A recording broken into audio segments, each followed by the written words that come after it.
Happy Naidoc! This is film 2 for Naidoc week. I just wanted to be able to give you more stuff because it is our week of celebration. So I have already made a video about like what is Naidoc, what's the history of Naidoc, blah blah blah blah blah blah. You can check that out linked somewhere.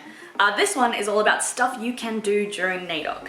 If you're new, consider liking, subscribing, checking out my other videos. We are all about Indigenous voices, Indigenous histories, sharing perspectives here on my channel. So these are my top 10 recommendations for Naidoc week. Number 1, go to an event. This can apply both to local Australian people and to internationals. There are plenty of online events around. There are also plenty still happening in the community. So just have a Google, there are heaps. It doesn't take long to have a look for what is happening in your own backyard. Come, hang out, connect with our community.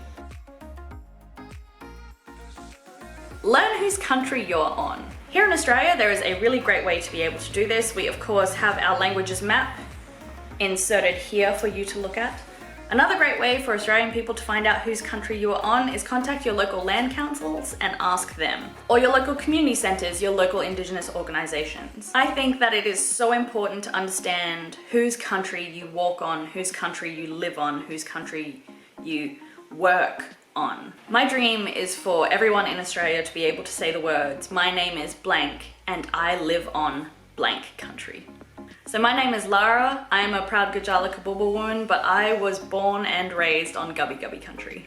I would love if everybody had the ability to say that sentence. So go out and learn yours. Next is to read a book by an Indigenous author. Sometimes it is super tricky to find these. I'm going to link to an entirely Aboriginal and Torres Strait Islander publisher called Magabala Books. They are amazing. They have a huge catalogue that's 100% worth checking out. They've got everything from children's picture books all the way up to like essays and non-fiction kind of books. They are an amazing resource. I will link them absolutely below for you so you can get your reading list. Always my recommendation is Anita Heiss, who I adore. She is a fantastic author. I think a great place to start in her collection, I really like Growing Up Aboriginal in Australia. It's a collection of essays and personal stories from Aboriginal people all over Australia. So it's an anthology of sorts, and it shows you so many different stories and perspectives of our people in our community. It is great. Everybody go give it a read. Next is to listen to a Naidoc playlist on Spotify. There are heaps of them.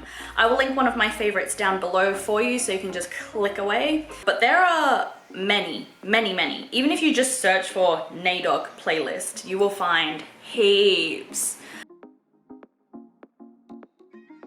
Next is to watch our film and TV. There are a lot of films, a lot of TV shows. We have our own channel here in Australia called NITV. There is so much that you can connect with there.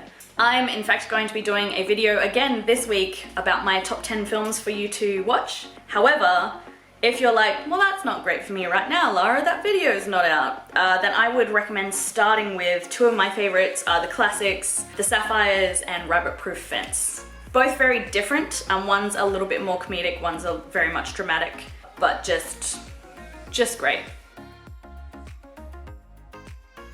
So this one can be a little bit tricky because out of the hundreds of languages that used to exist, not all of them exist anymore, at least fluent speakers. So even though you may have found now what nation, whose country, whose land you live on, you work on, you were born on, you may not be able to find the language of that place.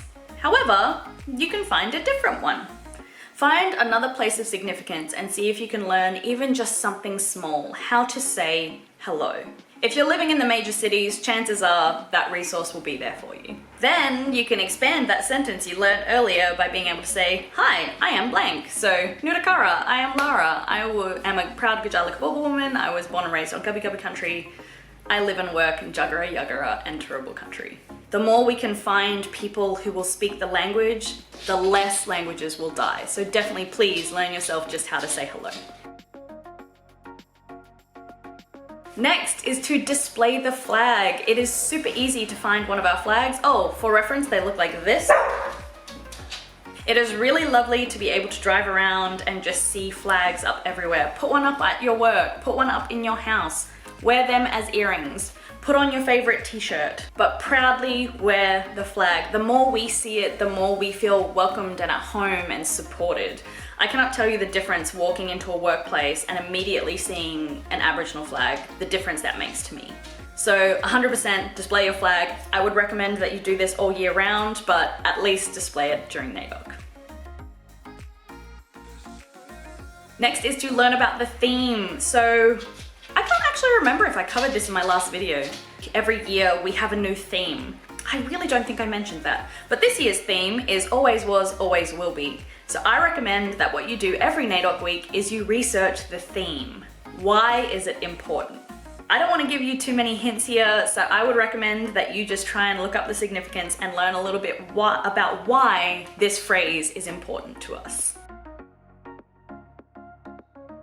Next is to buy from Indigenous organizations. This is purely so that you can support them. There's no time like Naidoc to be able to get yourself some cool stuff. There are amazing artists, there are amazing musicians if you want to buy albums, there are amazing like fashion. So the one thing I'll say about buying from Indigenous organizations and Indigenous artists, make sure that you are buying from Indigenous organizations and Indigenous artists. There is this really awful thing that happens in our country where it'll just be like a international organization with no rights to any of the work, or will just design a dot painting themselves and say it's Aboriginal art. No, unless money is going back into the pockets of Indigenous artists, it is not Indigenous art. If anything, it is appropriated BS that you've stolen from Aboriginal people.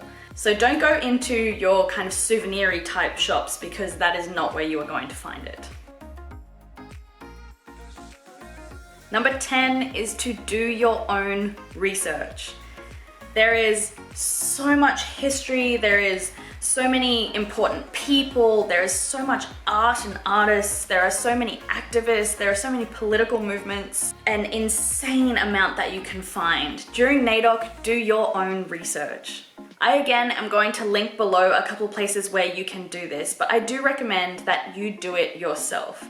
Don't use this as a time where you demand things of Aboriginal and Torres Strait Islander people, because it's our time to celebrate our community. It's not a time where we need to be an educator. So educate yourself. There are so many resources out there. Some of the best ways to do it is also doing those top 9 things that I've already spoken about. Thank you so much for connecting with this channel also. This is also what I want to be a resource for people to learn more about us, to understand our politics, understand our voice, understand our history, and even though it's going to be a slow burn because there's so much of it, I hope that you are getting stuff out of this channel. If there are questions that you have, absolutely ask me. The best place to ask me is on Instagram. I will put my Instagram handle here. I'm not always the best at checking comments on the video, but of course leave them there and I will get to you if I can. Don't forget to like and subscribe. That really supports the channel and it means that this voice will reach more people. Be kind in the comments section. There are no wrong or stupid questions. And I will see you in the next one. Happy Naidoc. Peace.